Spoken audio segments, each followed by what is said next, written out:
Mathieu, on se retrouve dans un nouvel épisode où je suis avec Cédric. Cédric qui c'est un ancien banquier qui est maintenant courtier, donc il va intervenir à mon séminaire. Donc on va voir ensemble quelques pépites justement qui va nous dévoiler plus en détail dans le séminaire autour de comment avoir son prêt, comment derrière mieux négocier, et puis derrière comment maximiser, on va dire, ses gains. On y va, c'est parti.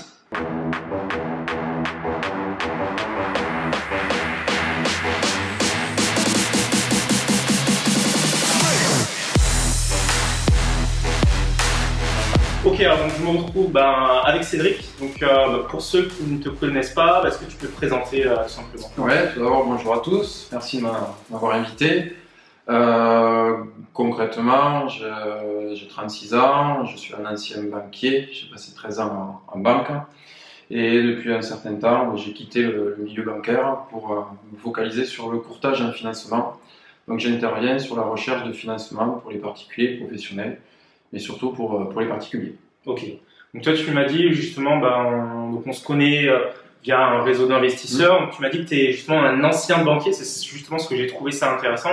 C'est que justement, tu as cette double casquette dans le sens où t'aides les gens à obtenir des prêts, mais en plus tu as été banquier avant, donc du coup tu connais un peu les deux mondes. Pendant 13 ans, j'ai passé pas mal de temps dans des agences bancaires, j'ai vu pas mal de clients, donc j'ai traité énormément de dossiers de financement.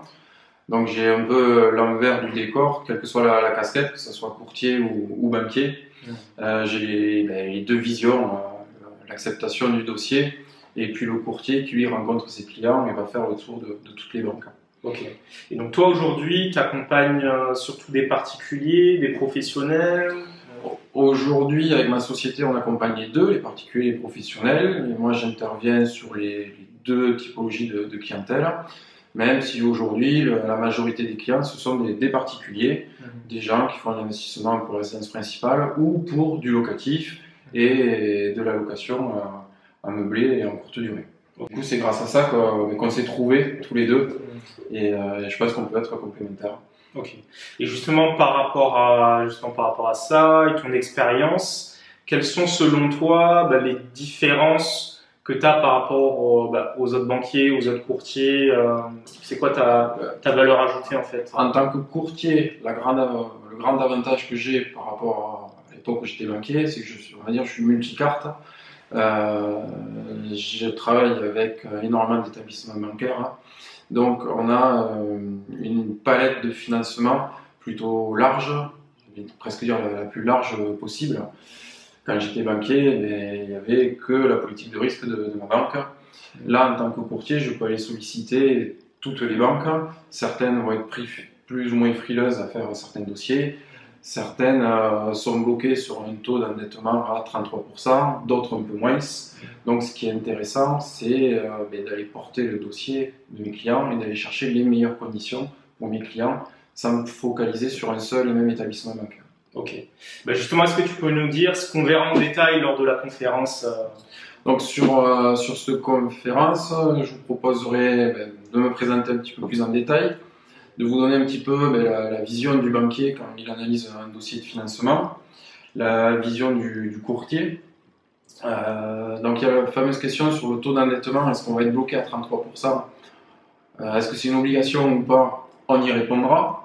Aussi, comment on peut essayer de maximiser le montant de son financement, ou comment maximiser ses demandes de financement, comment bien préparer un dossier de financement, ça on le regardera. Je vous donnerai aussi des cas concrets, parce qu'il faut rester concret. Des chiffres. Il faut des chiffres, il faut des exemples, des problématiques, des clients qui sont venus me voir, ils ont eu des refus. Comment on a réussi à transformer ce refus en acceptation, et puis au final, ils ont pu acheter cet immeuble, ils ont pu réaliser leur projet. Donc vraiment, on va rester sur du concret, du pratico-pratique. Je veux aussi rester ouvert, répondre à vos questions, et après se focaliser aussi sur un point qui est des fois négligé. Nous, on reçoit la demande de financement dans sa globalité. On ne va pas se focaliser que sur un taux. Il y a d'autres items sur les crédits à regarder, comme l'assurance du prêt.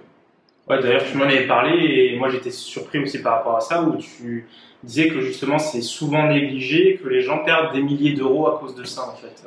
Oui, dans un crédit, il y a bien sûr le taux à négocier, il y a des conditions, mais il y a aussi l'assurance. C'est un sujet sur lequel il faut discuter. Les lois ont bougé, des lignes ont bougé avec les banquiers et les assureurs. Donc on rentrera plus en détail sur cette partie assurance, assurance emprunteur, c'est-à-dire s'assurer contre le décès et l'invalidité. Quel est le coût? Comment on s'assure? Est-ce que ça peut se négocier, se renégocier? Alors, on abordera tous ces sujets-là et il y aura aussi des cas concrets. Ok, super. Donc, sans plus attendre, donc le séminaire, donc c'est samedi 19 janvier à Toulouse. Donc, c'est une après-midi où on verra notamment Cédric va nous distiller tous ses conseils. Il y aura beaucoup plus en détail. Il y a des cas concrets, des cas chiffrés. Et voilà, on va vous présenter tout ça. Donc, sans plus attendre, il y a un lien qui se trouve dans la description. Vous cliquez dessus pour réserver votre place avant qu'il ne soit trop tard. Et on se retrouve une prochaine sur superroute.fr et même à samedi lors de la conférence. Boum!